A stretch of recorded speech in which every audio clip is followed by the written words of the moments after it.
लगेच पीपीटी पण स्टार्ट कर.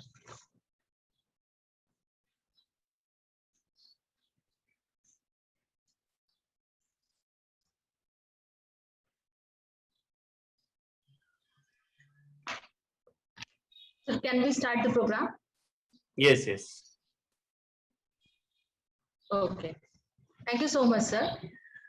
Good afternoon to respected expert of today's session, Mr. Ram Wagh, sir, Mr. Animesh Dayal, head of the department, faculty members, and my dear students. I, Roshni Dalmale, on behalf of Computer Science and Engineering Department from SB Jain Institute of Technology Management and Research, Nagpur, welcome you all in the one-day webinar on career guidance and competitive exam awareness in collaboration with IEEE chapter. Let us start today's session with a positive proverb. Each day, learn something new. As learning is a treasure that will focus and its owner everywhere. This morning, we are delighted to have a very special expert for the today's session. It gives me immense pleasure and honor to introduce our today's guest, Mr. Ram Wagh, sir. Sir has completed MA in English History and MPhil in Education. Sir has selected for post of PSI and the State Secret Officer. He worked as a professor in the District Education and Training Institute from 2003 to 2016. In the year 2019, Sir has resigned from the post of professor and started working as the executive director at Akar Foundation in Pune and the Nagpur. Sir is passionate about teaching and the learning process. He has delivered more than 1,600 lectures, and the more than 10,000 students from all over Maharashtra has been motivated by inspirational guidance and counseling of competitive examination and career. We really feel privileged and fortunate to listen to you, sir. I request you to please address the students. Thank you, sir. Thank you, madam. Thank you so much for inviting me. Thank you, Honorable HOD Animesh Dayal, sir, for this very important session for the third year and final year aspirant of computer engineering department. So we will start the session. Today's session is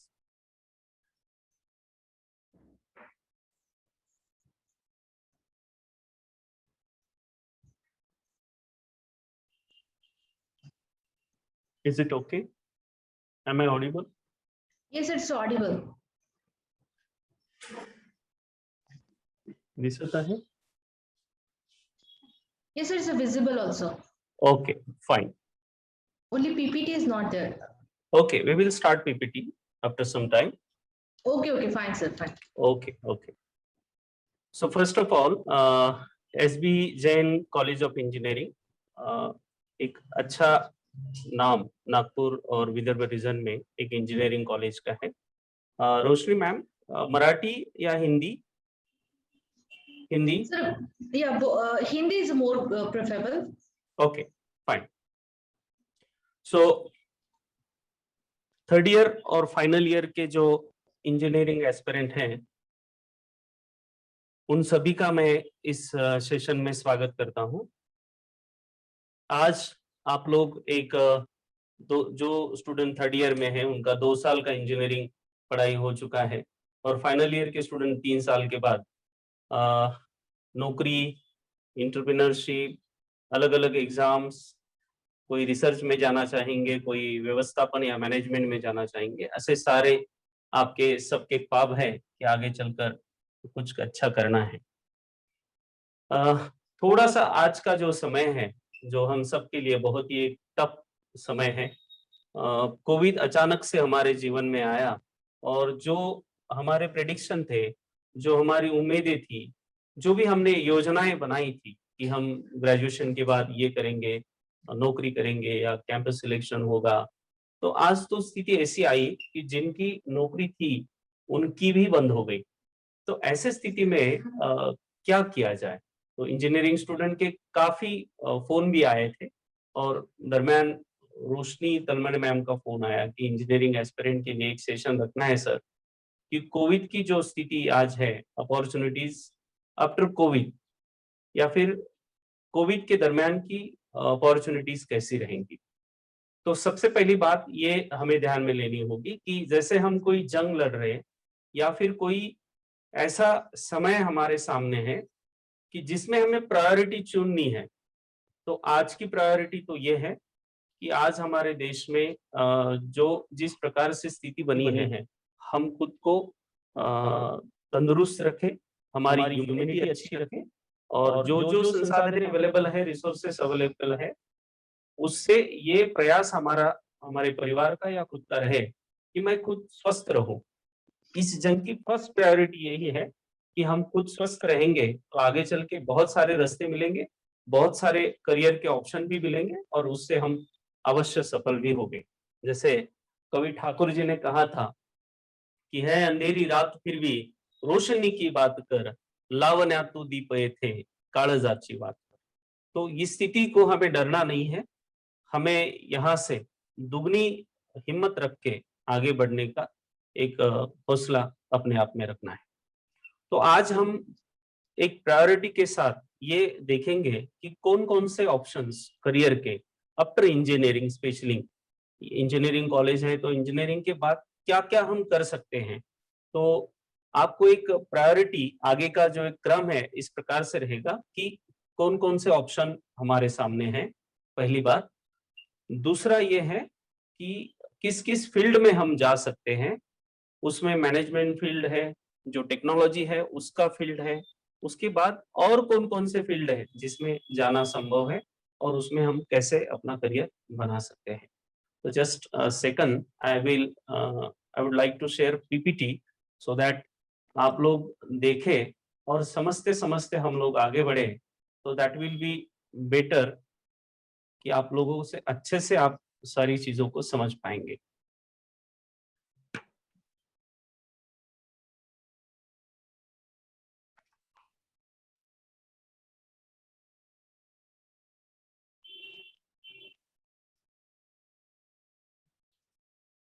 Okay, I hope it is visible. Yes, sir, it's a visible. Okay. So dear students, these are options और मुझे पता है कि ये सारे option आपको पता है, बस हमें प्रायोरिटी फाइनल करनी है। बहुत ऐसी चीजें होती है लाइफ में कि हम करना बहुत कुछ चाहते हैं, अपने मन में अलग अलग विचार आते हैं, कोई हम आर्टिकल पढ़ते हैं, कोई वीडियो देखते हैं, किसी की सफलता जब हम देखते हैं तो हमें लगता है कि मैंने भी ऐसा ही करना चाहिए, मेरी भी जीवन आगे का जो है ऐसा ही होना चाहिए, सफल होना चाहिए, मुझे किसी चीज की तकलीफ ना हो। लेकिन ये विचार है, एक ख्वाब है जैसे मानो, एक सपना है जैसे मानो, लेकिन सपने देखने से जीवन में बदलाव नहीं आता। सही विचारों का, सपनों का, इस आधार पर हमारे जीवन में परिवर्तन नहीं आता। सही विचारों का मतलब तभी होता है या सही विचारों से बदलाव तभी आता है जब हम उन विचारों पर, उन सपनों पर अमल करते हैं, उसकी योजना बनाते हैं और उस दिशा में पूरे सामर्थ्य के साथ, पूरे क्षमता के साथ हम काम करते हैं। तो बहुत सारे ऑप्शन हैं और सारे ऑप्शन की जानकारी लेते लेते लेते समय ही खत्म हो गया। तो जीवन में हम रिवाइंड नहीं कर सकते। 4 साल की जीवन हमारा आगे जब बढ़ जाता है, उसके साथ प्रायोरिटी भी बढ़ जाती है, चैलेंजेस नए नए आते हैं, उस समय की जो डिमांड होती है या जो जो चीजें होती है वो अलग होती है। तो आज हमें ये सारे सेक्टर को देखते हुए खुद के प्रति ये डिसीजन लेना है कि इसमें से मैं क्या कर सकता हूँ, कौन सी दिशा में मुझे जाना ज्यादा से ज्यादा कन्वीनियंट रहेगा, सुरक्षित रहेगा।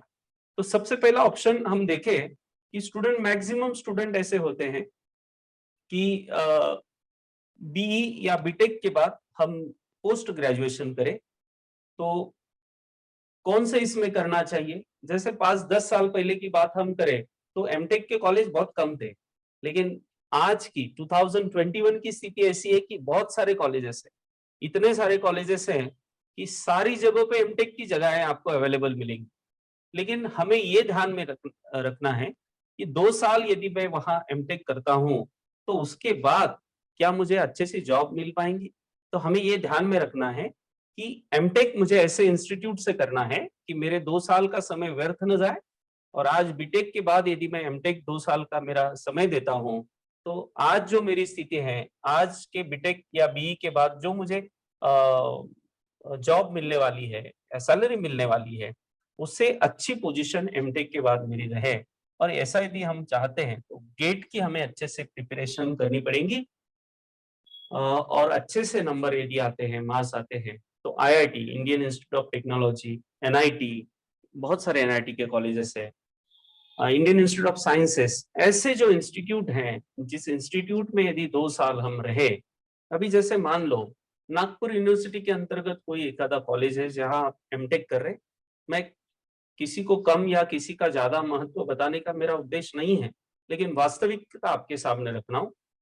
और आईआईटी के एमटेक, आईआईटी कॉलेज में आप एमटेक कर रहे हैं, तो नागपुर के कॉलेज का एटमॉस्फेयर, वहां के फैकल्टी, वहां के स्टूडेंट्स, और आईआईटी कॉलेज का एटमॉस्फेयर, वहां के फैकल्टी और वहां के स्टूडेंट, ये जो एकूण सारी केमिस्ट्री होती है, ये बहुत डिफरेंट होती है।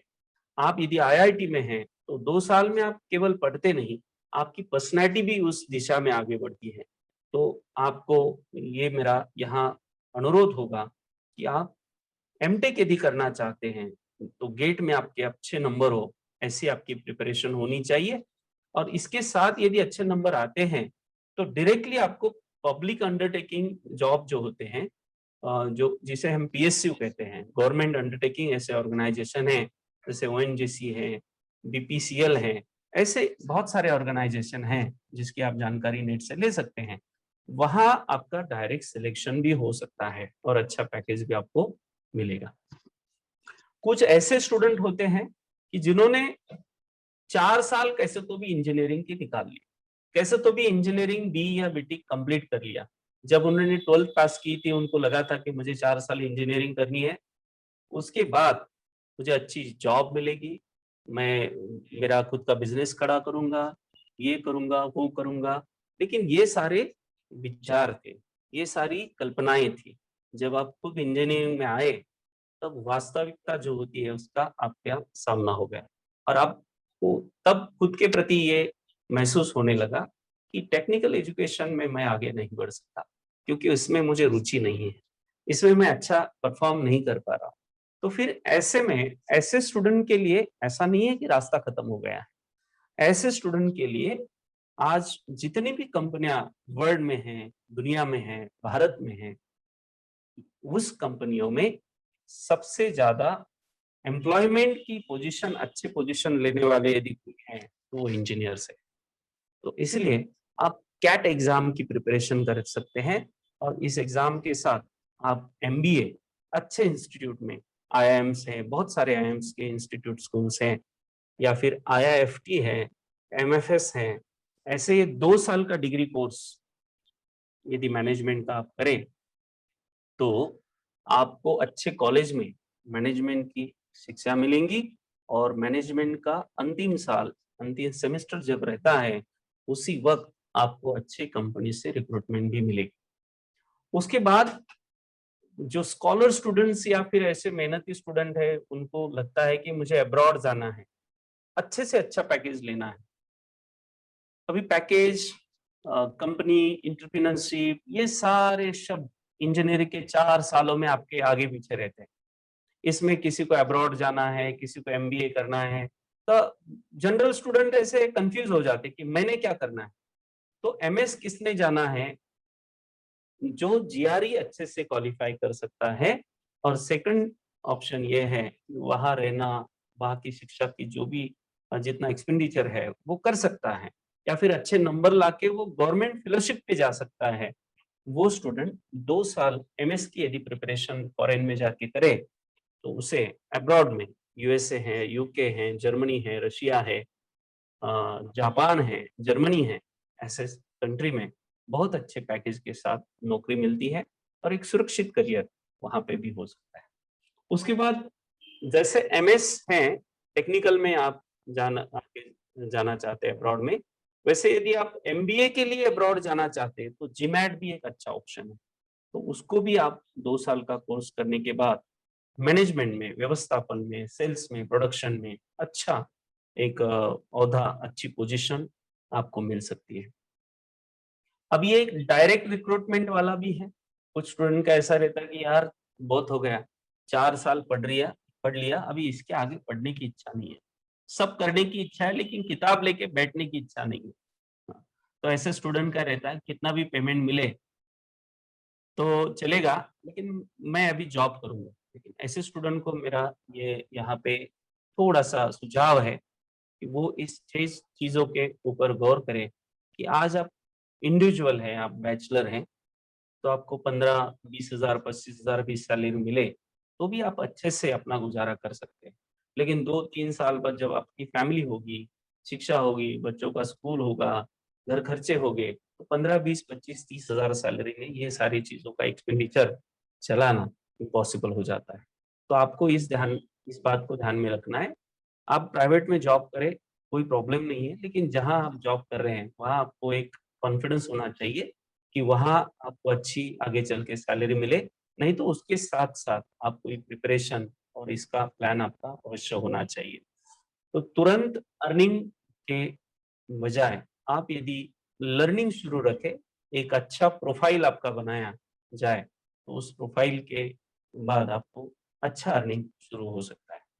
इसके साथ-साथ डिपार्टमेंटल एग्ज़ाम भी होती है। जैसे आप मैकेनिकल से हैं, सिविल से हैं, इलेक्ट्रिकल से हैं, तो आप आईएएस एग्ज़ाम दे सकते हैं। इंडियन इंजीनियरिंग सर्विसेज़ इसमें एक इलेक्ट्रिकल जो कंपनियाँ हैं, महाडिस्कॉम है, महावितरण है।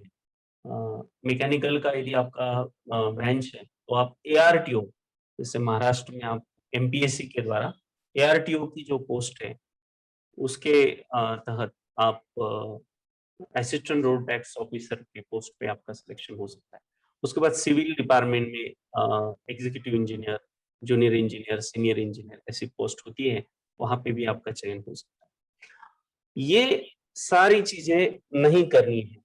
पब्लिक सेक्टर में जाना है, सर्विस में जाना है, गवर्नमेंट सेक्टर में जाके आपको एक अच्छे पोज़ीशन पे, पोस्ट पे, ओहदे पे काम करना है, जिससे सोशल वर्क भी हो, अच्छी सैलरी भी मिले, अ, समाज में ओहदा बने और जो ज़रूरतमंद लोग हैं, जो ऐसे वर्ग हैं, ऐसा तबका है जिनका कुछ कारणवश विकास नहीं हो पाया, ऐसे वर्ग के लिए कुछ करने की जो एक क्षमता या फिर अपनी इच्छा है, वो हम कर सकें। जिससे सैलरी रहना, हमारे जो खुद के आवश्यकता है, वो तो कंप्लीट हो ही जाएगी, लेकिन दूसरों के लिए करने का समाधान हमें ऐसे सेक्टर में मिल सकता है और वो सबसे अच्छा सेक्टर होता है यूपीएससी, सिविल सर्विसेज या सेंट्रल सर्विसेज।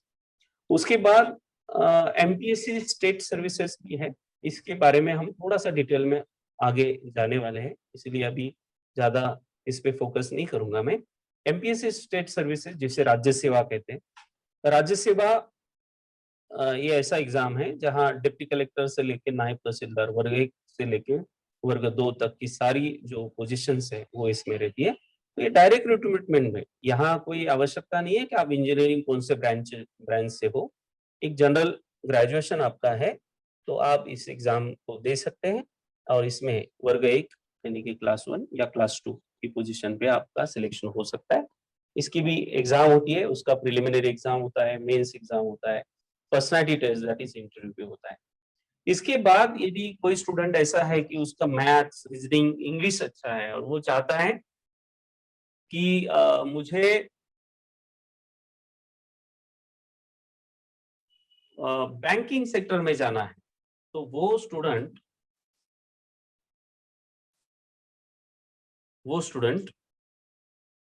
स्क्रीन चला गया,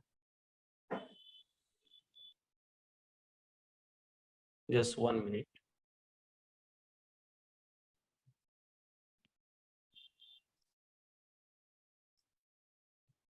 yes, slide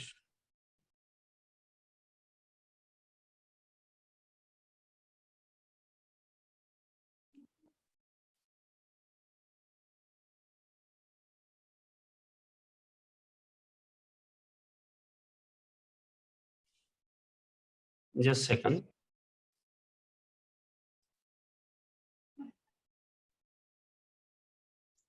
Yes, sir, no issue. F5. Is it okay now? Yeah, it is visible. Should I continue? Yes, Yes. sir, continue. Just click on the slideshow option, sir. Slideshow. Where is it?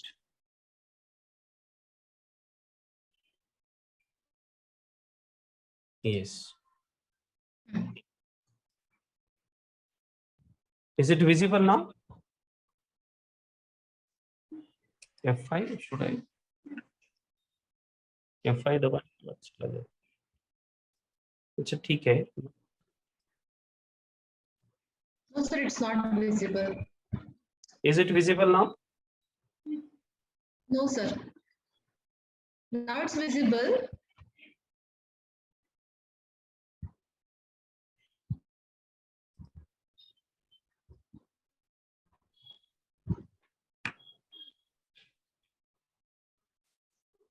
It's coming end of the slideshow. Yes. I think end of the slideshow it is coming.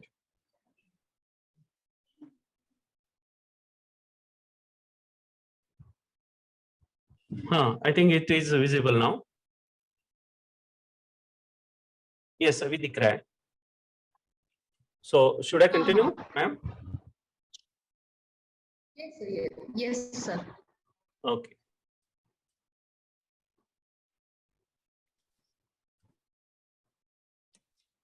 But it's not running Windows. It's not running Windows. Control 5 दबाओ.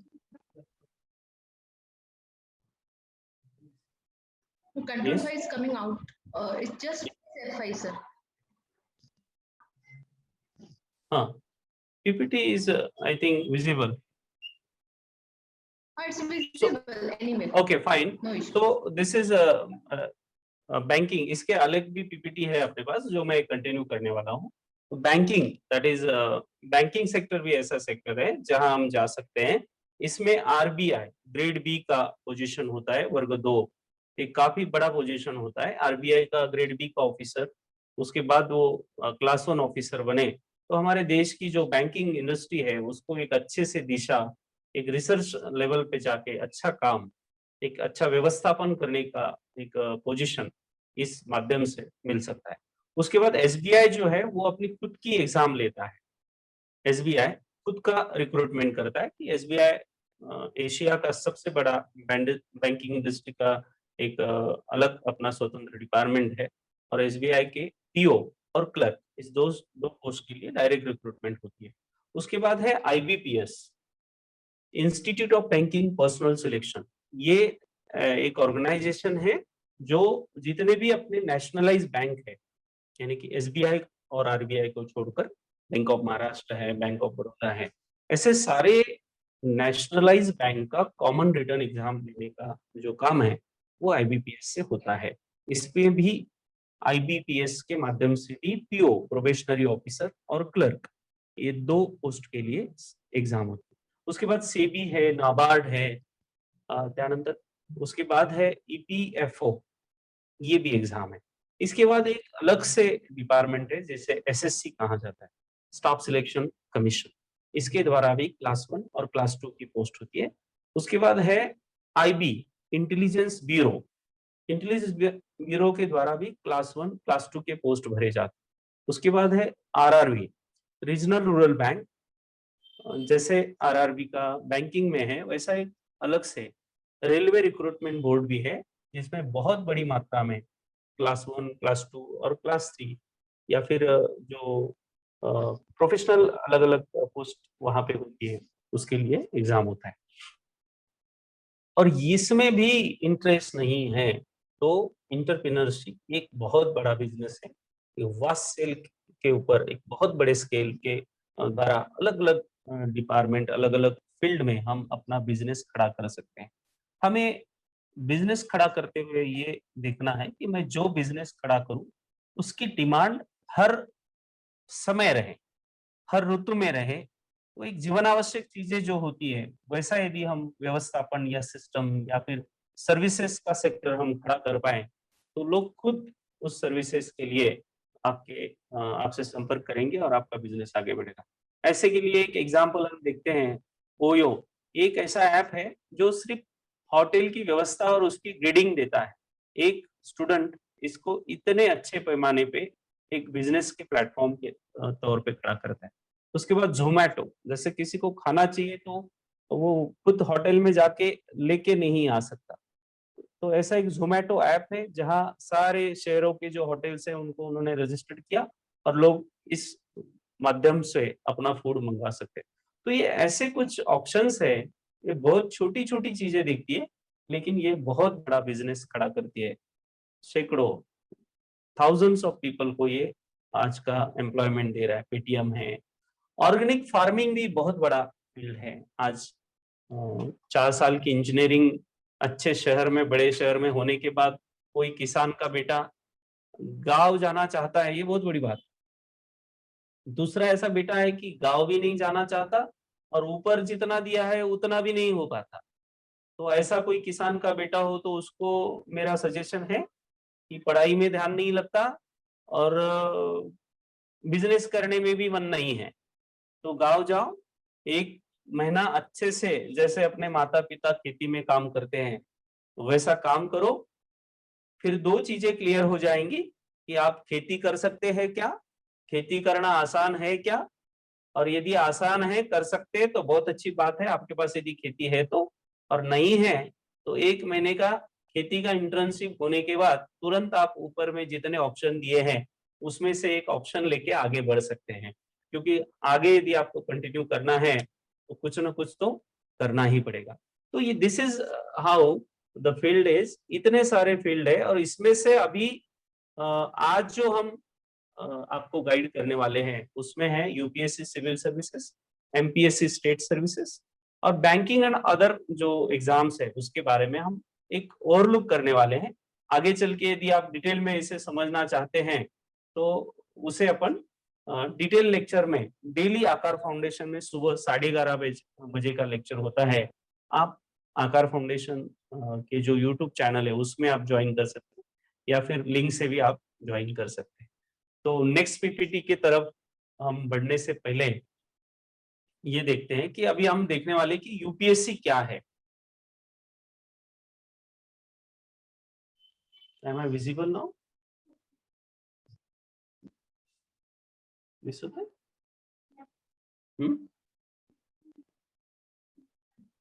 Yes? Okay.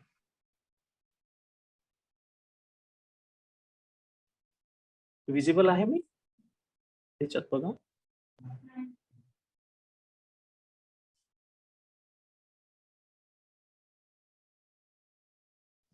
Visible नाही.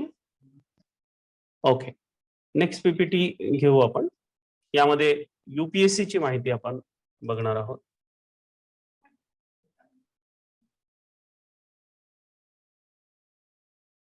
F5 दाबलं 2 वेळा दाबायचं. दाबलं. हे slide शोच आहे का? Where is slideshow? This one. This one. So resume slideshow. Resume. खालचा option. Not this one.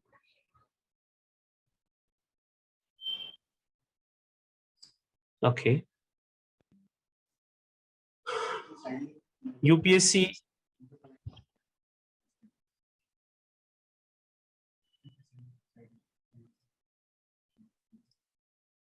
the one sir. Okay. Is it, am I visible now? Sir, yes, you are visible, but like PPT is not sharing. Okay, I will continue PPT later on. So see, इतने सारे option हमने देख लिए. अभी हमें ये देखना है कि ये नहीं हमें करना है. यदि हम यूपीएससी सीरियसली चाहते करना है तो व्हाट इज यूपीएससी, तो उसके लिए पहले 1 मिनट में हम ये देख लेते हैं कि हमारे देश की व्यवस्था कैसी है। आप सबको पता है कि एक लोकतांत्रिक देश में हम रहते हैं, जिसे हम लोकशाही कहते हैं, डेमोक्रेसी कहते हैं। और लोकतांत्रिक देश का जो व्यवस्था होती है, वो ऐसी व्यवस्था होती है कि लोग अपनी व्यवस्था खुद चलाते हैं। तो डेमोक्रेटिक नेशन में हम हमारे लोगों को चुन के देते हैं, जिसे हम खासदार या मेंबर ऑफ पार्लियामेंट कहते हैं। तो इनका काम ये होता है कि पार्लियामेंट में देश के विकास, विकास का अर्थ किसी एक तबके का विकास नहीं होता, सारे लोगों का विकास और शाश्वत विकास हो, ऐसे विकास के लिए वहां डिसीजन लिए जाते हैं। धोरणात्मक जिसे कहते हैं कि डिसीजन लिए जाते हैं, और ऐसे डिसीजन उसके बाद बजट का व्यवस्थापन किए जाता है। और ऐसे डिसीजन लेने के बाद इसका इम्प्लीमेंटेशन करने के लिए पार्लियामेंट की एग्जीक्यूटिव बॉडी होती है, जिसे कार्यकारी व्यवस्था कहते हैं। और ये कार्यकारी व्यवस्था के जो प्रमुख क्या होते हैं, वो देश के प्रधानमंत्री होते हैं। उनके अलग अलग कैबिनेट मिनिस्टर जो उनके साथ में अलग अलग डिपार्टमेंट के, गृह यानी कि होम डिपार्टमेंट है, फाइनेंस है, पीडब्ल्यूडी है, ह्यूमन रिसोर्सेज डेवलपमेंट है, ऐसे अलग अलग department, child development, women development है। तो ऐसे उनकी टीम रहती है। और ऐसे एग्जीक्यूटिव के साथ और इनके जो प्रमुख होते हैं, जिनको कॉन्स्टिट्यूशनल या कार्यकारी प्रमुख हम कह सकते हैं, वो रहते हैं हमारे देश के प्रेसिडेंट। लेकिन प्रेसिडेंट का जो ये है, आर्टिकल 89 में ये है कि प्रेसिडेंट को जो पावर है, वो पावर उनको प्राइम मिनिस्टर के सहायता से अमल में लाने हैं। इसका अर्थ ये होता है कि प्रेसिडेंट के जो पावर है, वो प्राइम मिनिस्टर के हाथ में ऑटोमेटिक चले जाते हैं। तो अभी पार्लियामेंट जो है, वो बजट बनाएंगे, वो देश के धोरणात्मक जो भी निर्णय है वो लेंगे, और इसका इम्प्लीमेंटेशन एग्जीक्यूटिव के पास जब दिया जाता है, तो इसके लिए स्किल्ड और काबिल व्यक्ति और परमानेंट काम करने वाले, एटलीस्ट 10 साल, 20 साल, 25 साल, 30 साल कंटिन्यू उस फील्ड में काम करे, उनका अनुभव बने। इसलिए कॉन्स्टिट्यूशन के तहत यूनियन पब्लिक सर्विस कमीशन का गठन किया गया। यूनियन पब्लिक सर्विस कमीशन यानी कि संघ लोक सेवा आयोग के द्वारा जो हमारे सर्विस सेक्टर है, यानी कि हमारे जो आम लोग हैं, उनकी जो सार्वजनिक आवश्यकताएं हैं, जैसे सबके लिए रास्ते अनिवार्य हैं, अस्पताल की सुविधाएं अनिवार्य हैं, शिक्षा की सुविधाएं अनिवार्य हैं, पानी का अच्छे पानी पीने योग्य हो ऐसा पानी की सबकी आवश्यकता होती है। और हर इंसान ये जो हेल्थ की, एजुकेशन की, रास्ते की या फिर पानी की व्यवस्था खुद अपनी नहीं कर सकता। तो लोग गवर्नमेंट को विविध माध्यम के द्वारा टैक्स देंगे, पेट्रोल के द्वारा देंगे, जो अनाज खरीदा जाएगा, सामान खरीदा जाएगा, उसका टैक्स देंगे। जो सर्विस कर रहा है वो सर्विस टैक्स देगा, कोई बिजनेस कर रहा है वो जीएसटी देगा। और ये जो संकलन होता है, इस निधि से गवर्नमेंट को पब्लिक के सार्वजनिक क्षेत्रों का विकास करना होता है।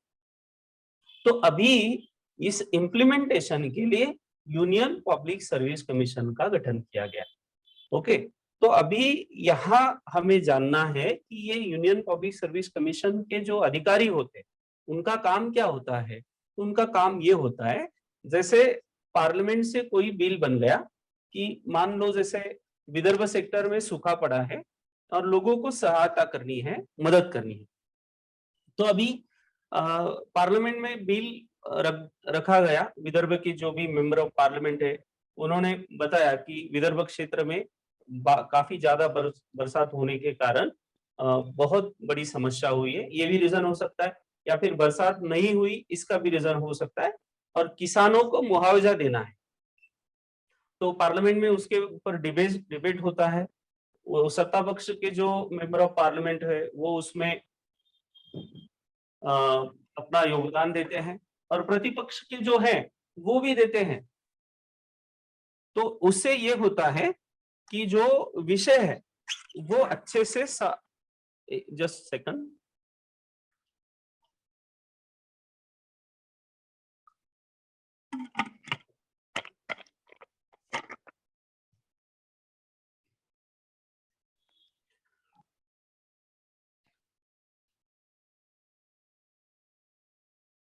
सत्ता पक्ष और प्रतिपक्ष उसमें सहभाग लेते हैं और जो विषय सब लोगों तक पहुंचना चाहिए, ये इसके लिए डिबेट होता है।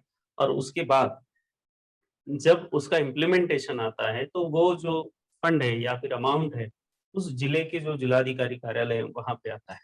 फिर उस जिले के जिलाधिकारी, उसके बाद वहां के member of parliament, member of legislative assembly, member of legislative council, उस जिले का यदि ग्रामीण क्षेत्र है तो वहाँ के सीईओ यानी कि चीफ एग्जीक्यूटिव ऑफिसर, मुख्य कार्यकारी अधिकारी, या फिर महानगर पालिका के निगड़ित क्षेत्र है तो फिर वहाँ के कमिश्नर, ऐसे जो मेन अधिकारी और नेतागण हैं, जनप्रतिनिधि है, वो एक साथ मीटिंग कर कर इसका इम्प्लीमेंटेशन कैसे करना है, इसका काम कैसे स्टार्ट करना है, इसका डिसीजन लेते हैं।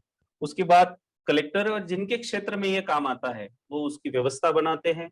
नीचे उनके जो ऑफिसर होते हैं वो डायरेक्ट फील्ड पे उसका एग्जीक्यूशन करते हैं और लोगों को वो मुआवजा दिया जाता है। कितने लोगों को दिया, इसका पूरा रिकॉर्ड बना के पार्लियामेंट या स्टेट का जो असेंबली है उसको भेजा जाता है। शॉर्ट में गवर्नमेंट की पॉलिसी इम्प्लीमेंटेशन करने का काम या दायित्व की सबसे बड़ी जिम्मेवारी यदि किसी की होती है तो वो होती है यूपीएससी से सिलेक्ट हुए जो ऑफिसर है उनकी। तो अभी हम थोड़ा यूपीएससी के जो टोटल एक एग्जाम पैटर्न है या फिर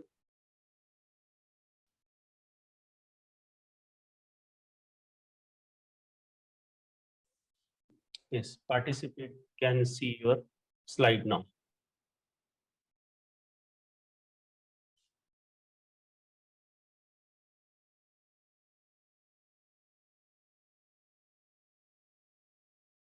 Is it visible now?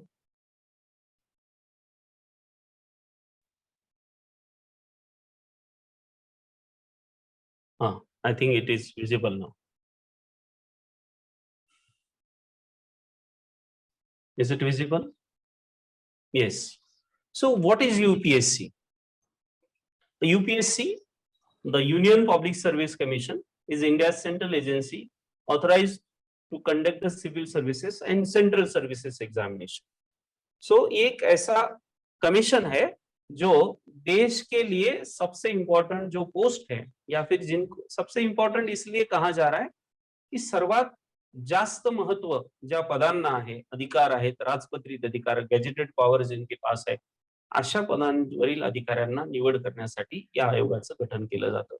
सो यामध्ये ज्या सर्व्हिसेस आहे, जसं IAS आहे, Indian administrative services, Akhil Bharatiya सेवा, भारतीय प्रशासकीय सेवा, ये जो अधिकारी होते ये जिले के जिल्हाधिकारी, जिल्हा परिषदेचे सीईओ, महानगरपालिकेचे आयुक्त आणि त्यानंतर सेक्रेटरी, चीफ सेक्रेटरी पर्यंत यांची पोझिशन असते, पोस्ट असतात, त्या बाय प्रमोशन पुढे जातात.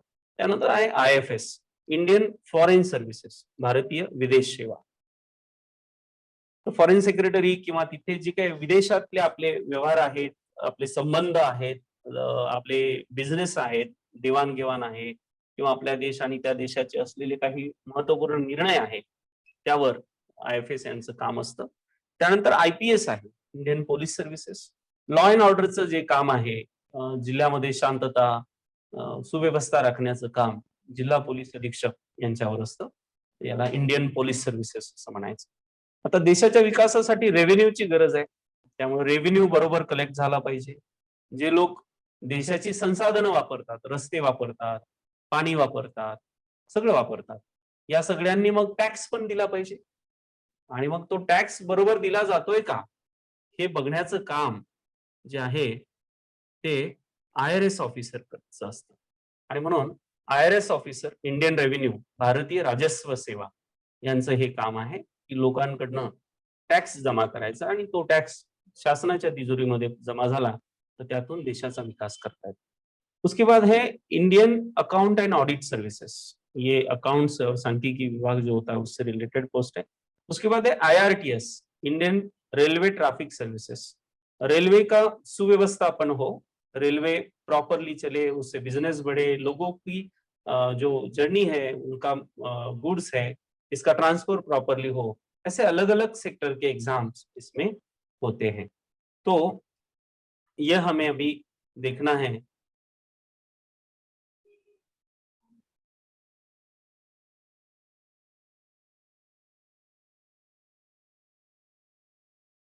अभी देखना है कि ये यूपीएससी कौन दे सकता है। जैसे ओपन कैटेगरी से जो एस्पिरेंट आते हैं वो 21 से 32 साल यानी कि ग्रेजुएशन के अंतिम वर्ष में आप प्रीलिम्स के लिए एनरोल हो सकते हैं, आप एग्जाम भी दे सकते हैं, लेकिन अंतिम चरण जब मेंस का या फिर इंटरव्यू का आता है तब तक आपकी डिग्री कंप्लीट होना अनिवार्य होता है। यदि आप ओबीसी कैटेगरी से बिलोंग करते हैं तो 21 से 35 साल तक का ये एज का यहाँ पे मर्यादा होती है।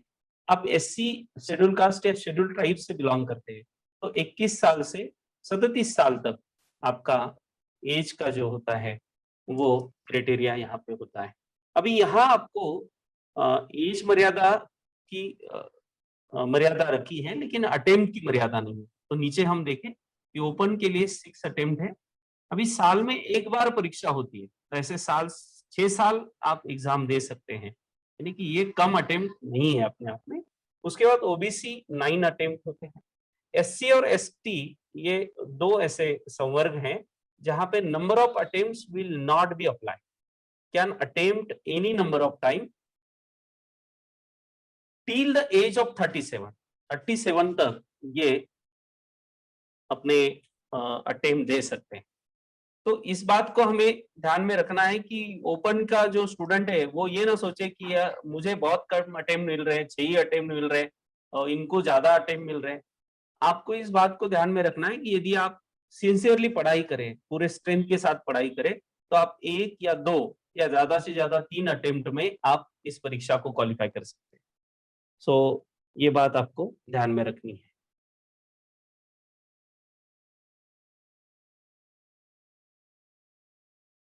उसके बाद प्लान ऑफ एग्जाम की तरफ हम जाते हैं। तो ये परीक्षा कैसी है, तो ये 3 अटेम्प्ट में है।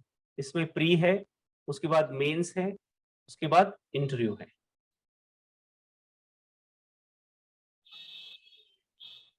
तो ये बात हमें ध्यान में रखनी होगी कि प्लान ऑफ एग्जाम में पहला जो एग्जाम का प्लान है वो है प्रिलिमिनरी एग्जाम। तो प्रिलिमिनरी एग्जाम यानी कि पूर्व परीक्षा जो होती है उसमें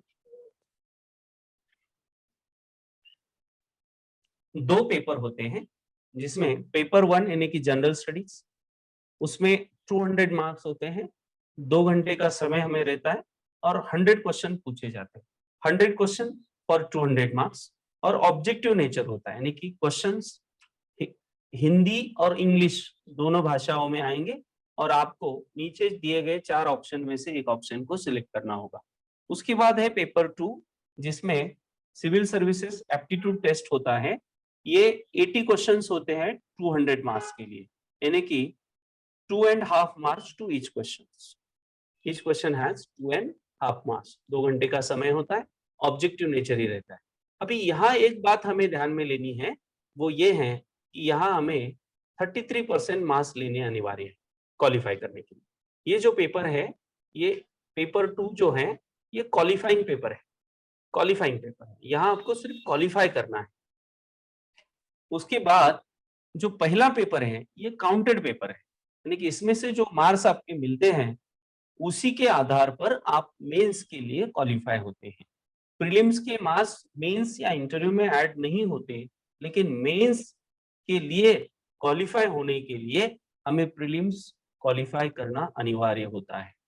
तो इस बात को हमें अच्छे से ध्यान में लेना है। तो अभी हम आगे बढ़ते हैं। अभी हम देखते हैं कि प्रीलिम्स जो हम देने वाले थे उसके जो पेपर हैं वो कैसे हैं।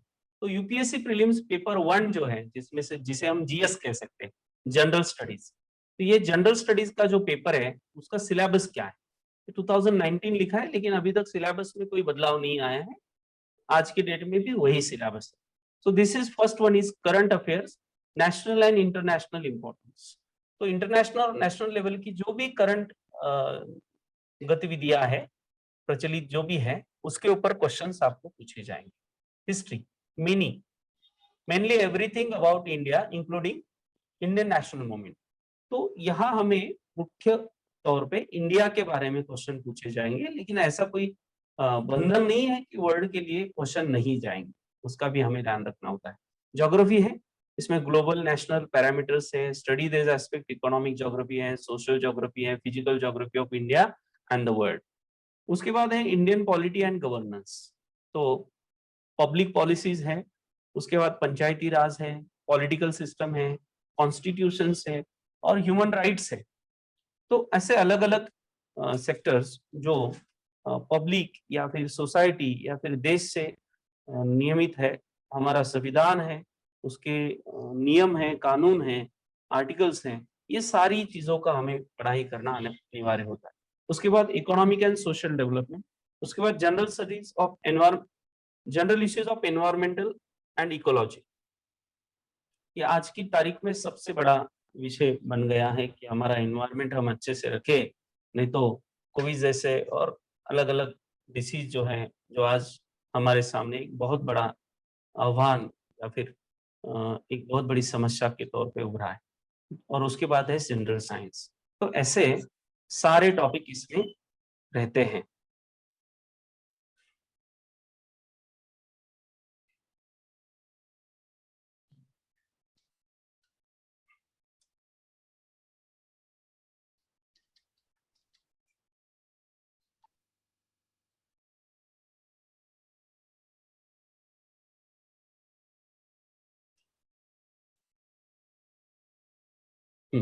उसके बाद है पेपर 2। पेपर 2 में कॉम्प्रेंशन,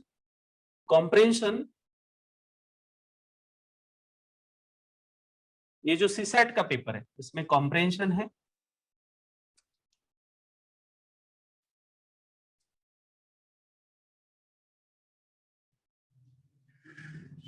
उसके बाद इंग्लिश लैंग्वेज कॉम्प्रेंशन स्किल है, लैंग्वेज के आधार पे जो ये हाई स्कूल लेवल का 10th लेवल का पेपर होता है।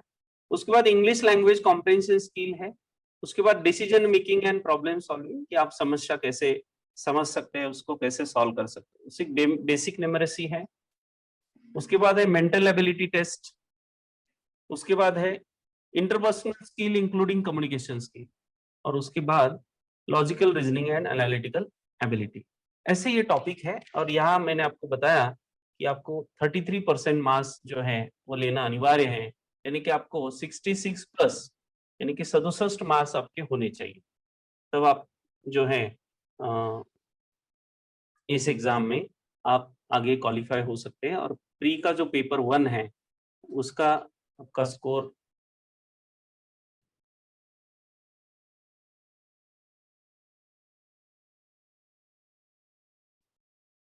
आय थिंक स्क्रीन शेअरिंगचा काही इश्यू झालाय।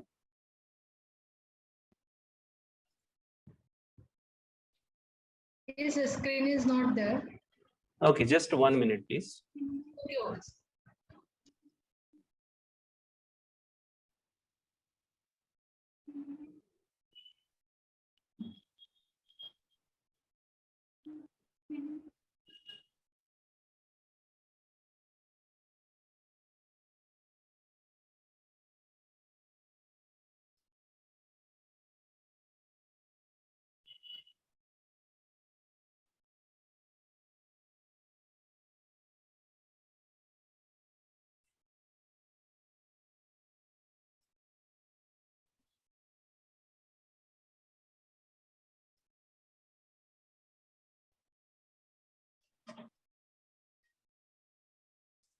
Is it okay?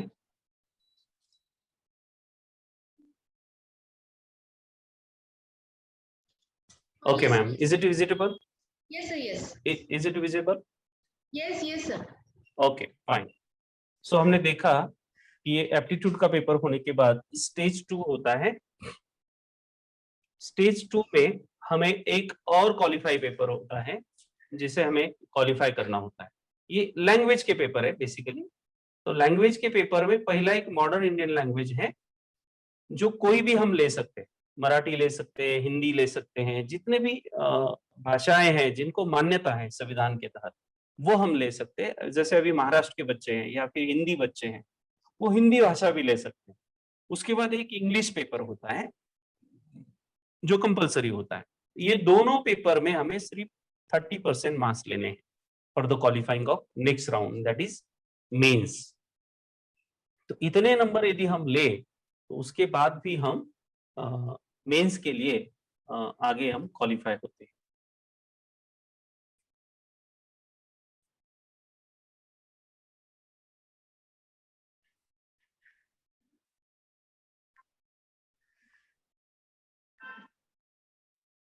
उसके बाद ये काउंटेड पेपर है। काउंटेड पेपर में हमें अभी ऐसे पेपर्स हैं जिसके मार्क्स फाइनल रिजल्ट के लिए काउंट होने वाले हैं। तो इसमें पहला पेपर सबसे पहले जो है वो है ऐसे। ऐसे ऐसा है, can be written in the medium और language of the candidate choice. यहाँ पे आप अपनी भाषा में भी लिख सकते हैं, मराठी में लिख सकते हैं, हिंदी में भी लिख सकते हैं, या जो भी आपकी भाषा है उसमें आप मेंस की एग्जाम लिख सकते हैं। तो ऐसे देश की जो समस्याएं या देश के जो प्रश्न हैं या फिर इंटरनेशनल लेवल पे हमारे जो समस्याएं आज बनी है, जैसे कि आज कोरोना की समस्या है, ऐसी स्थिति में केवल हमें हेल्थ सेक्टर का ही आह्वान या फिर समस्या नहीं है। कोविड के कारण जो लॉकडाउन लगा है, उसके कारण जो जॉब जा रहे हैं या फिर बिजनेस बंद पड़ रहे हैं, ऐसी स्थिति में हम आगे कैसे जा सकते हैं कि ऐसा नहीं कि ऐसा हो रहा है अभी हम क्या करेंगे, ऐसा सोचने से हम आगे नहीं बढ़ने वाले। इस समस्या से हमें आगे बढ़ना है और उसका हौसला रखते हुए आगे बढ़ना है। तो ऐसी स्थिति में हम क्या कर सकते हैं, उसके क्या एक कंटेंट है, इंटेंट है, जिसे एक्सप्लेन करते हुए हम आगे बढ़ सकते हैं। उसके बाद है पेपर जीएस पेपर 1। यहाँ 4 जीएस होते हैं। पहला जो है वो है Indian heritage and culture, history and geography of the world and society. ये 250 मार्क्स के लिए होता है, थियोरेटिकल होता है। अभी हमने पहले देखा कि जो प्रीलिम्स था हमारा वो ऑब्जेक्टिव था, और अभी ये जो मेंस एग्जाम है ये कंप्लीटली थियोरेटिकल है, यानी कि हमें लिखनी है, वर्णनात्मक है। उसके बाद है पेपर 2 यानी कि जीएस पेपर 2, क्रॉनिकल ऑर्डर से ये 3 होता है। वो है governance, constitution, polity, social justice and international relation. तो ऐसा ये 250 मार्क्स का पेपर है।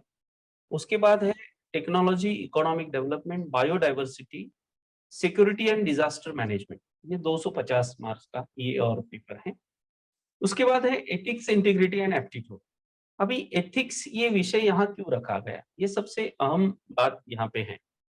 एथिक्स इसके लिए रखा गया कि हम हमारे देश की यदि हिस्ट्री देखें तो हमें एक बात ध्यान में आती है कि हमारा जो देश था, आज जैसे इंडिपेंडेंट इंडिया यानी कि भारत, हिंदुस्तान जैसा हमारा देश है, वैसा नहीं था।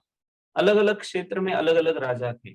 जैसे महाराष्ट्र में मराठास थे, उत्तर प्रदेश की तरफ हम जाए तो मुगल थे, दक्षिण में हम जाए तो टीपू सुल्तान थे, हैदराबाद के निजाम थे, गुजरात के नवाब थे। तो ऐसे तो वहां का राजा ही वहां का सारा कानून व्यवस्था, रेवेन्यू, लॉ एंड ऑर्डर, इन सारी चीजों का मालक रहता था, मेन अधिकारी रहता था। तो उस राजा को प्रजा तो नहीं बता सकती कि राजा ने कैसा व्यवहार करना चाहिए, कैसा बोलना चाहिए, कैसे कानून बनाने चाहिए। तो राजा को ही वो स्वयं एथिकल एबिलिटी होनी चाहिए कि वो कैसा रहे, उसने कैसे कानून बनाने चाहिए, उसका व्यवहार कैसा रहे। तो हिस्ट्री में हम यदि जाए तो हमें एक ऐसे राजा मिलते हैं कि वो एग्जाम्पल सेट कर गए कि राजा ऐसा होना चाहिए, जैसे कि छत्रपति शिवाजी महाराज। लोगों का दुख किस में है ये ढूंढने के लिए अपना जो राज वैभव था, जो साम्राज्य था, उसका त्याग कर कर लोगों के प्रश्नों का उत्तर खोजने के लिए घर छोड़कर बाहर निकलने वाले सिद्धार्थ गौतम। उसके बाद सम्राट अशोक, इतना बड़ा एशिया का सबसे बड़ा साम्राज्य, जब कलिंग का वार हुआ और उसके बाद उनको पता चला कि ये इतना सारा नरसंहार करने के बाद यदि मुझे राज्य पद मिलता है तो वो कुछ काम का नहीं है, इसलिए उन्होंने अपना राज त्याग कर दिया और शांति, अहिंसा और सत्य के मार्ग पर चले गए। उसके बाद आज के अर्ली एज को यदि हम देखें तो राजर्षि शाहू महाराज है, जिन्होंने पिछड़ों के लिए, दलितों के लिए अच्छा काम किया, उनको समान अवसर मिले, उसके लिए प्रयास किए, रिजर्वेशन जैसी व्यवस्थाएं की। तो ये हमें देखना है कि राजा कैसा हो, ये राजा को ही एग्जाम्पल सेट करना है। और आज डेमोक्रेटिक नेशन में जो अधिकारी होते हैं उन्हें पूरे अधिकार मिलते हैं कि वो लोगों के कल्याण का काम करे, लोगों का कल्याण हो ऐसी योजनाएं बनाए। और इसके लिए एथिक्स ये विषय है कि वो उसके एथिक्स देखे, एथिकली सारे काम करे। इसलिए सिलेबस में ही इस विषय को रखा गया है। इंटीग्रिटी है, एप्टीट्यूड है। इस प्रकार से 4 जीएस हो गए यहाँ पे। एक एस्से हो गया 250 मार्क्स का, और उसके बाद ऑप्शनल के 2 पेपर है।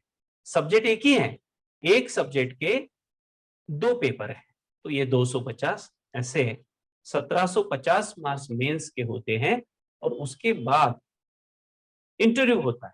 इंटरव्यू ये पर्सनालिटी टेस्ट है, तो इसमें आपका व्यक्तित्व देखा जाता है कि आप जो प्रश्न आपको पूछे जाते हैं पैनल द्वारा, उसके बारे में आपका विचार कैसा है, आप किस प्रकार सोचते हैं, आपका सोचने का रवैया कैसे है, कहीं बायस तो नहीं है, सबको साथ लेके चलने वाला है या नहीं है। ये सारी चीजों को यहाँ देखा जाता है, यानी कि आपके पर्सनालिटी का टेस्ट होता है।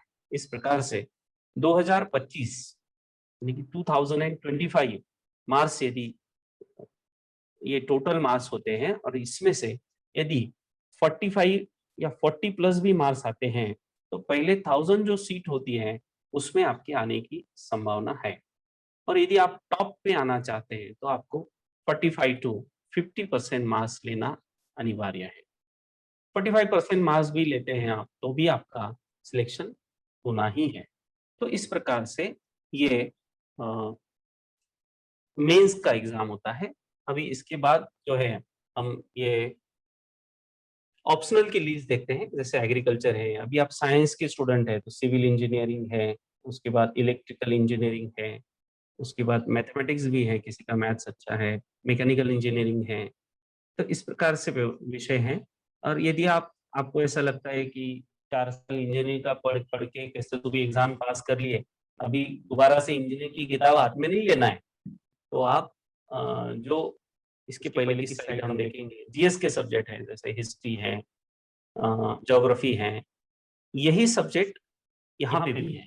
तो हम जीएस को हेल्प हो ऐसे, जैसे हिस्ट्री भी है, उसके बाद political science and international relation ये सब्जेक्ट है, उसके बाद सोशियोलॉजी जैसे इंडियन सोसाइटी का सब्जेक्ट है, पब्लिक एडमिनिस्ट्रेशन है, साइकोलॉजी जैसे सब्जेक्ट है जो बहुत छोटा सिलेबस उसका रहता है, साइकोलॉजी है, फिलोसॉफी है, इकोनॉमिक्स है, ऐसे सब्जेक्ट भी ले सकते हैं जिसका इसकी पढ़ाई करते हुए आपका जीएस का भी पढ़ाई अच्छे से हो सकता है। तो इस प्रकार से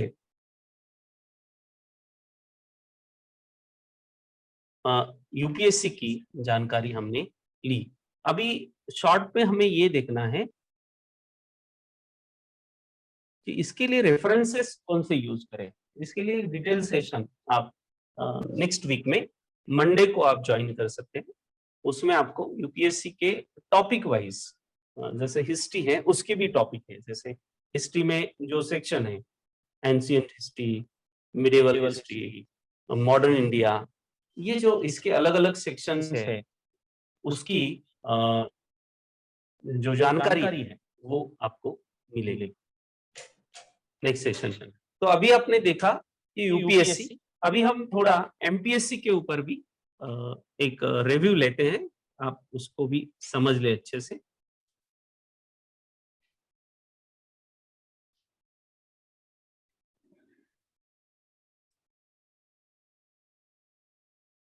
I hope it is visible. Yes, sir. MPSC दिख रहा है? Yes yes yes. Roshni madam, आपने मेरा भी ट्रेनिंग करा दिया, thank you. Yes, sir. Okay, so ये एमपीएससी है। यहाँ अलग अलग पोस्ट है, उप जिलाधिकारी हैं, पुलिस उप अधीक्षक हैं,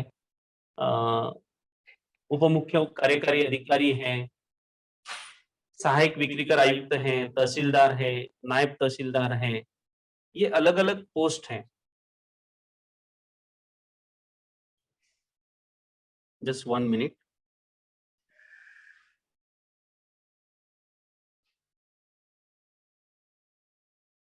और इसके प्रिपरेशन के लिए आपको उसी प्रकार से प्लानिंग करनी है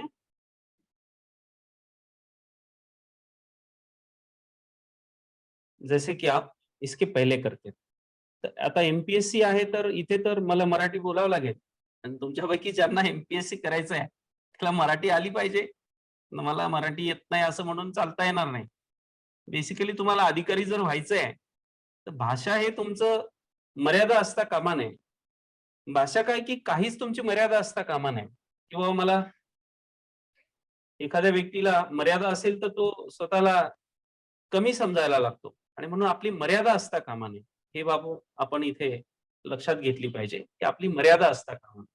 मग आता आपण जर एमपीएससीचा अभ्यास करतोय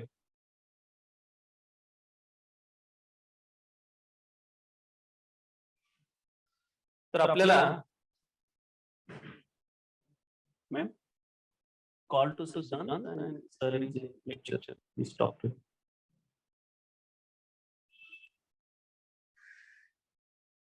लेक्चर मध्ये आहे.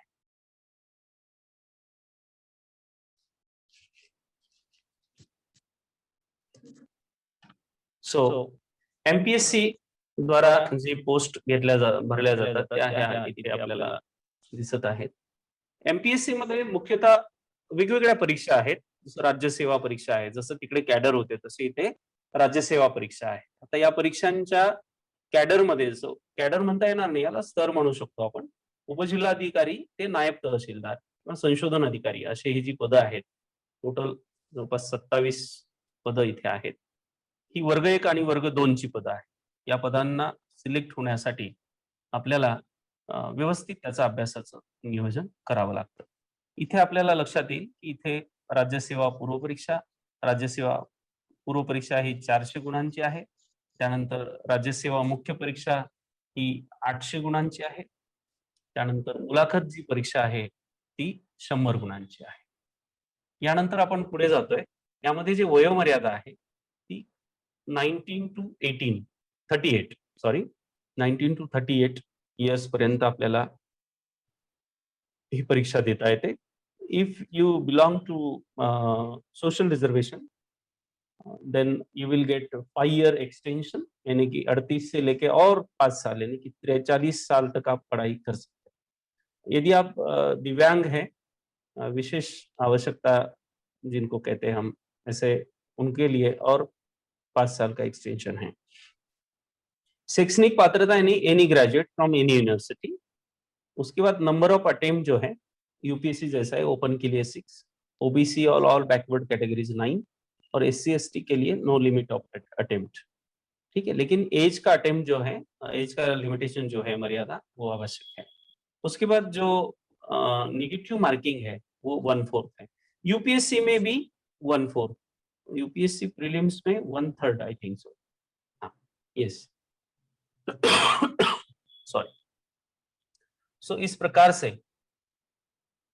ये पात्रता है जिसे हम क्वालिफिकेशन कहें.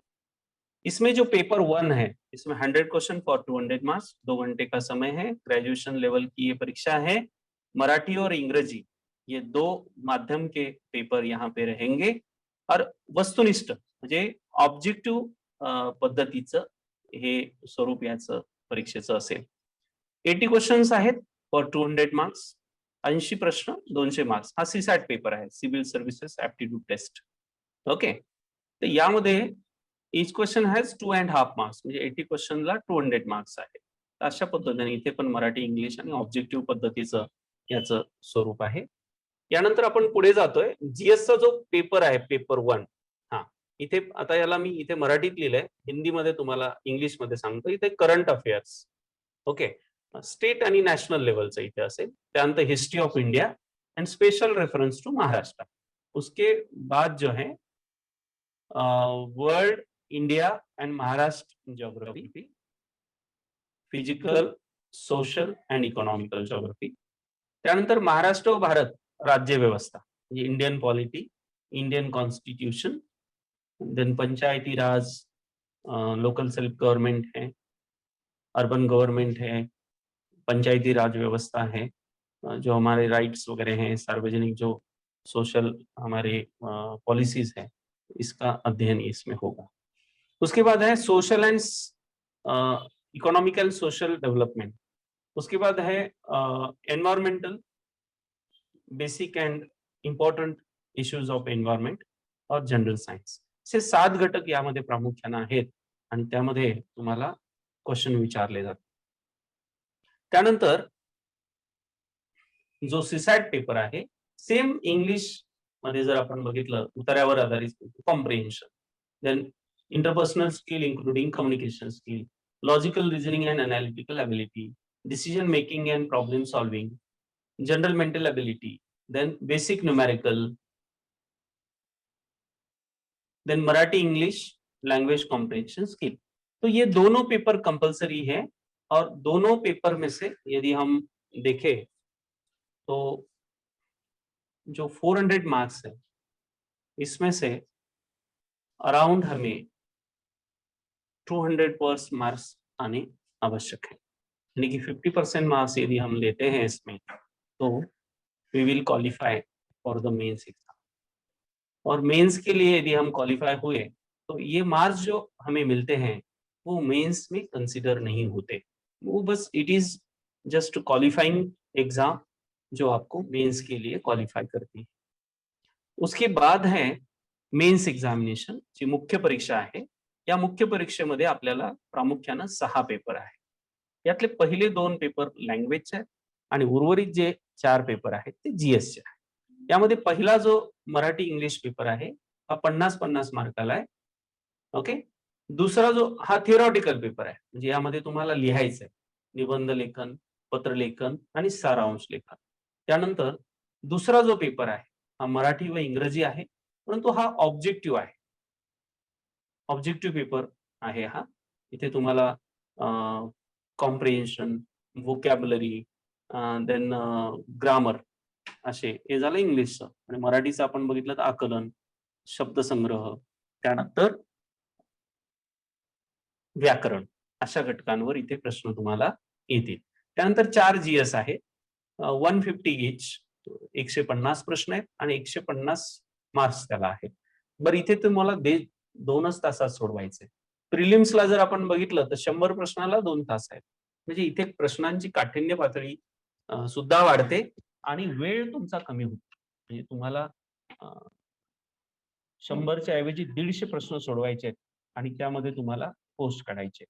आता हे पेपर डिटेल कसे आहेत ते जरा आपण खाली बघू, ओके। सो मराठी जो पेपर आहे पहिला थिअरॉटिकल पेपर, ज्यामध्ये निबंध लेखन, भाषांतर, सारांश लेखन अशा पद्धतीने हा पेपर आहे। त्यानंतर दुसरा जो पेपर आहे यामधला इंग्लिश, जो म्हणजे एसे रायटिंग, ट्रान्सलेशन आणि प्रिसाइज रायटिंग, ओके। त्यानंतर जो पेपर 2 आहे ऑब्जेक्टिव्ह, त्यामध्ये व्याकरण, शब्दसंग्रह आणि उत्तरावर आधारित प्रश्न, सेम इंग्लिश कडे ग्रामर, वोकॅब्युलरी आणि कॉम्प्रिहेन्शन, अशा पद्धतीने इथे हे पेपर आपले असणार आहे। आता जीएस पेपर जो आपला आहे त्यामध्ये 3 प्रामुख्याने टॉपिक आहे, एक आहे हिस्ट्री, दुसरा आहे जिओग्राफी, तिसरा आहे ऍग्रीकल्चर। तर असे 3 घटक या पहिल्या जीएस मध्ये आहे।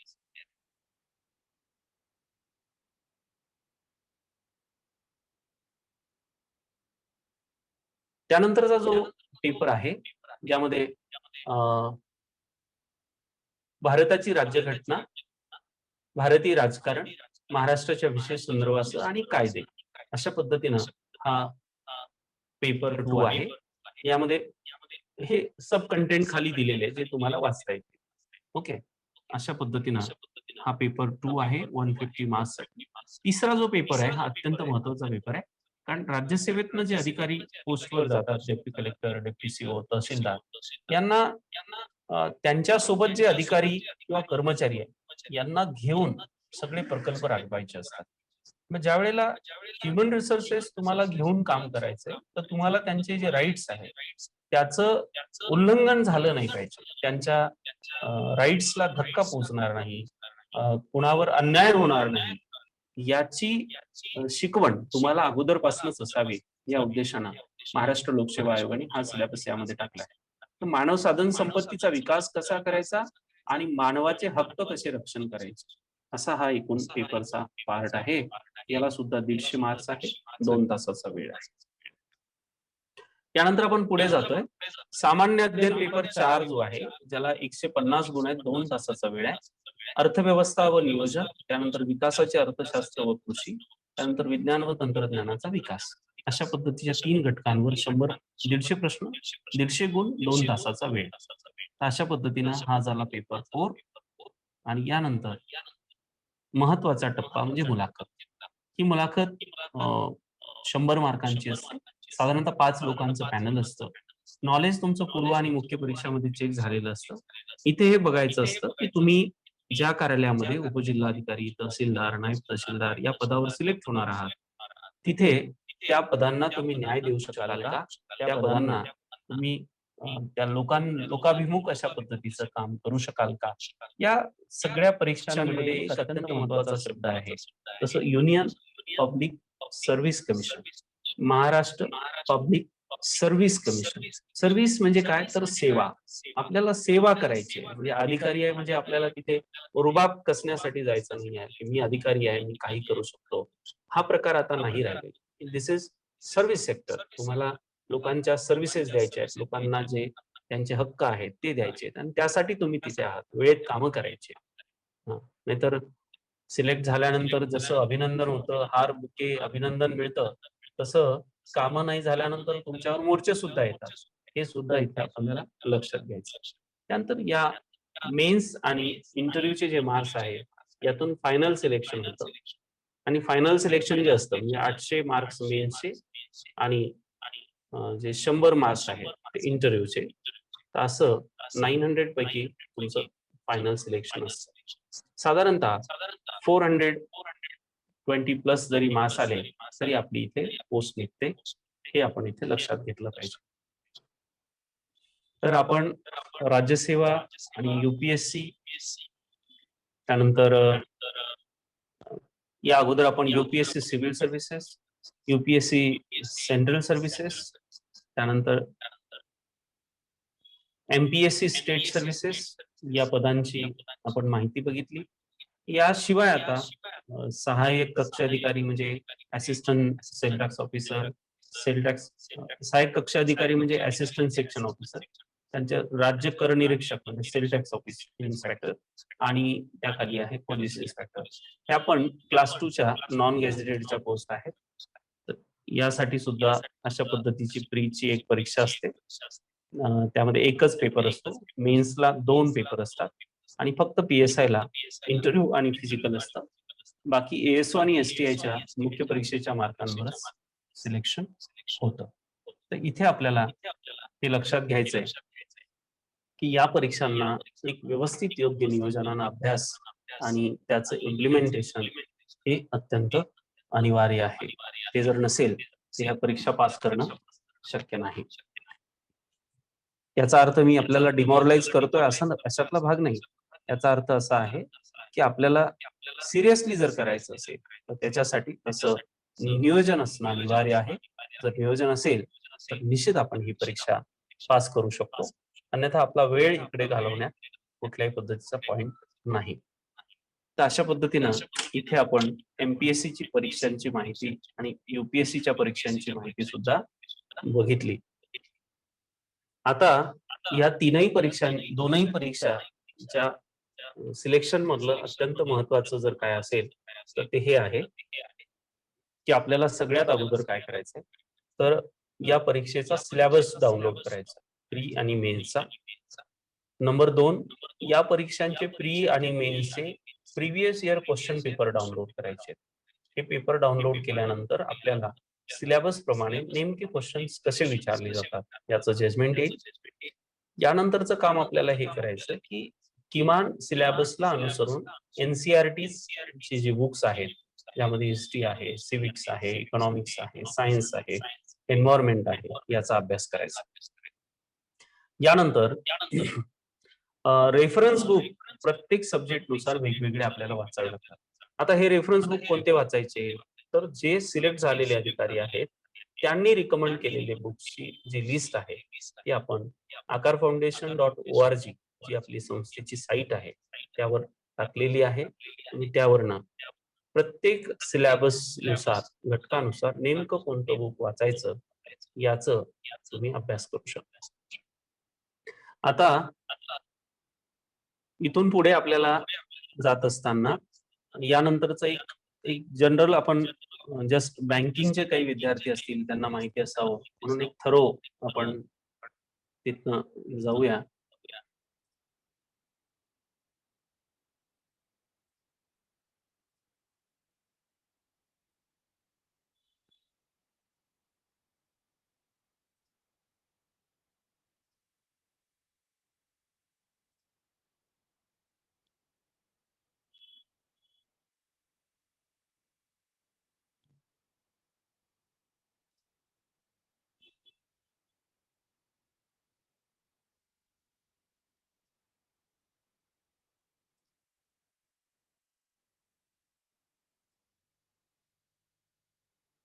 Is it visible now?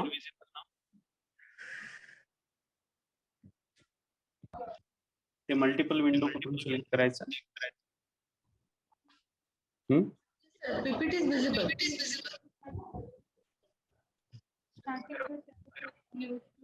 Okay, visible now. Okay, काही स्टूडेंट ऐसे असतील कि ज्यांना बैंकिंग करना है, कुछ स्टूडेंट ऐसे होंगे कि जिनको बैंकिंग एग्जाम देनी है, तो उनके लिए बैंक प्रोबेशनरी ऑफिसर का ये एग्जाम होता है. इसमें यस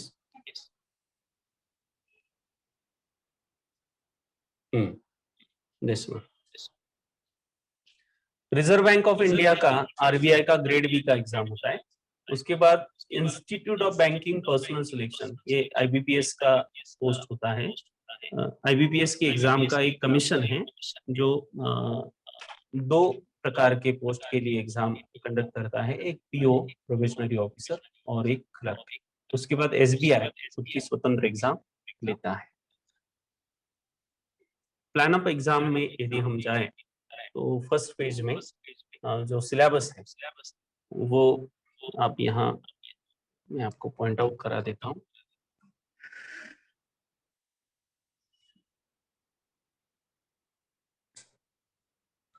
आरबीआई का है.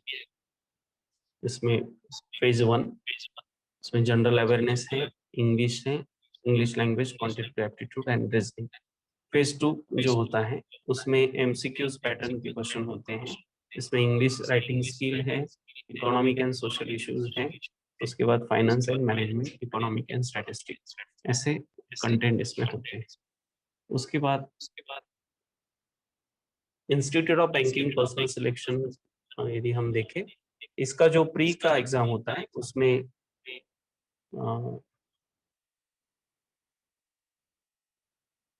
इंग्लिश लैंग्वेज है, क्वांटिटेटिव एप्टीट्यूड है, उसके बाद रीजनिंग एबिलिटी है. ये 100 क्वेश्चन 100 मार्क्स के लिए होता है, 1 घंटे का समय. अभी यहाँ समय सीमा भी कई कुछ सेक्शन के लिए दी जाती है.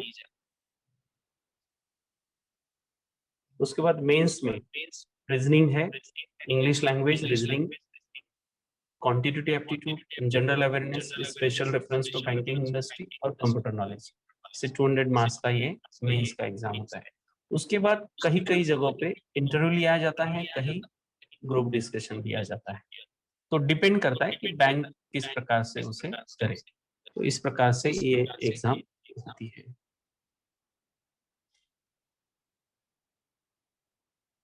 प्री और मेंस का सिलेबस एक साथ दिया गया है. उसके बाद बैंकिंग में एसबीआई खुद की स्वतंत्र एग्जाम एसबीआई होती है, लेते हैं. उसमें इंग्लिश लैंग्वेज है, क्वांटिटेटिव एप्टीट्यूड है और रीजनिंग एबिलिटी, प्रीलिम्स हो गए. उसके बाद मेंस में यदि हम देखें तो reasoning and computer aptitude, data analysis and interpretation. उसके बाद general awareness, economy, banking awareness और इंग्लिश लैंग्वेज. इस प्रकार से मेंस का एग्जाम होता है एसबीआई का. और उसके बाद डिपेंड करता है कि इंटरव्यू के लिए किस प्रकार से लिया जाए, या फिर ग्रुप डिस्कशन भी हो सकता है, डिपेंड ऑन बैंक। तो इस प्रकार से हमने बैंकिंग की जो एग्जाम होती है उसको भी हमने देख लिया।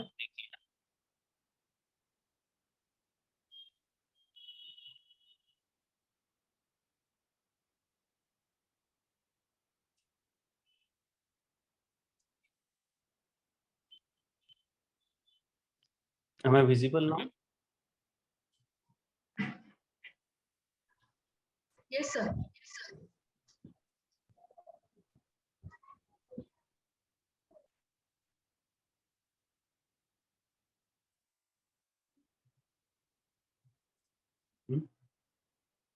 Okay, so fine. आज हमने ये देखा कि कोविड के बाद या कोविड के दरमियान आज जो स्थिति उत्पन्न हुई है, ऐसे स्थिति में हम किस किस प्रकार से करियर के तरफ देखें, किस किस ऑप्शन की तरफ हम देखें, और किस ऑप्शन को खुद के जीवन में हम एक करियर के तौर पे एक्सेप्ट करें और उसको लेकर आगे बढ़े। तो इसमें टेक्निकल, उसमें जीआरई या फिर जो भी अलग अलग एग्जाम्स है उसको हमने देखा। उसके बाद UPSC civil services, MPSC state services, banking में Reserve Bank of India, IBPS, SBI, इसका एग्जाम पैटर्न, सिलेबस, इन सारी चीजों को हमने थरोली ओवरलुक हमने किया है। इसको और डिटेल में जाना पड़ेगा, और डिटेल में इसे समझना होगा, सिलेबस, उसका कंटेंट, और उसका सिलेबस के अनुसार किस किस प्रकार से इसकी प्रिपरेशन करनी है। और इसे समझने के लिए प्रैक्टिकल अप्रोच के साथ आगे बढ़ना होगा। केवल हमारी इच्छा है कि नहीं मुझे ऐसा करना है, और मेरी इच्छा है कि मैं ऑफिसर बनूं, ये केवल ऐसे विचारों से परिवर्तन नहीं होगा या पोस्ट नहीं मिल पाती। एक प्रैक्टिकल अप्रोच, एक उसका प्लानिंग होना चाहिए, और एवरी डे इसका एग्जीक्यूशन भी होना चाहिए।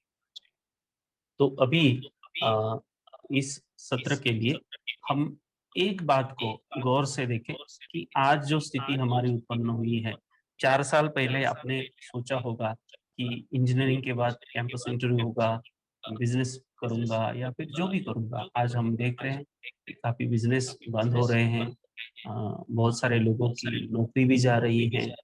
तो ऐसी स्थिति में हमारे पास ऑप्शन 2 होना अनिवार्य है। तो नौकरी भी जाए तो हम खुद ऐसी खुद के लिए व्यवस्था कर पाए कि खुद का जीवन भी हम अच्छे से सम्मान के साथ जिए, और अपने साथ किसी और को भी हम रोजगार उपलब्ध करा सके।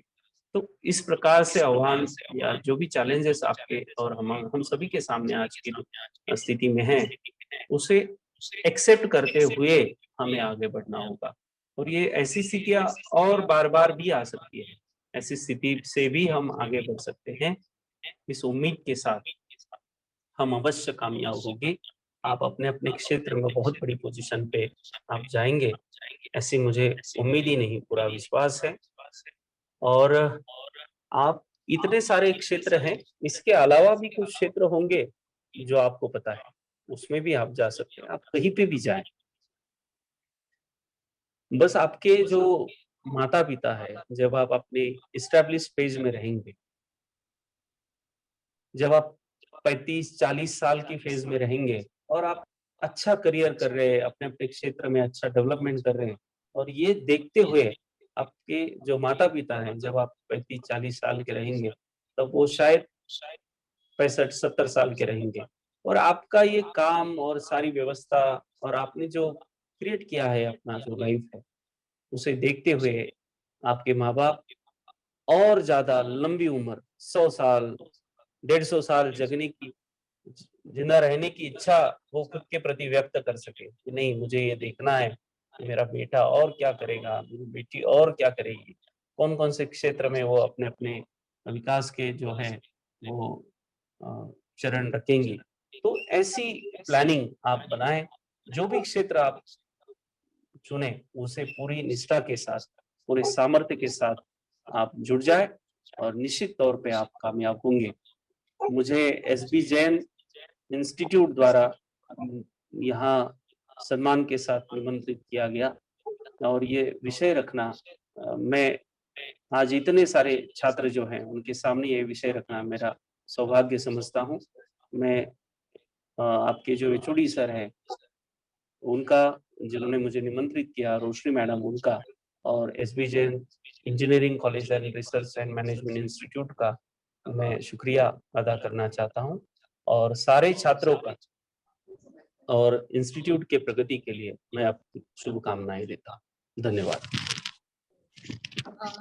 Sir, on behalf of SB Jain Institute of Technology Development and Research, Department of Engineering, I would like to thank you for conducting this session. Guidance will really motivate our students for this MPSC higher studies. So once again, Thank you, madam. Welcome. Don't forget to subscribe to our channel and press the bell icon to get the latest updates of Aakar Foundation. Aakar Foundation.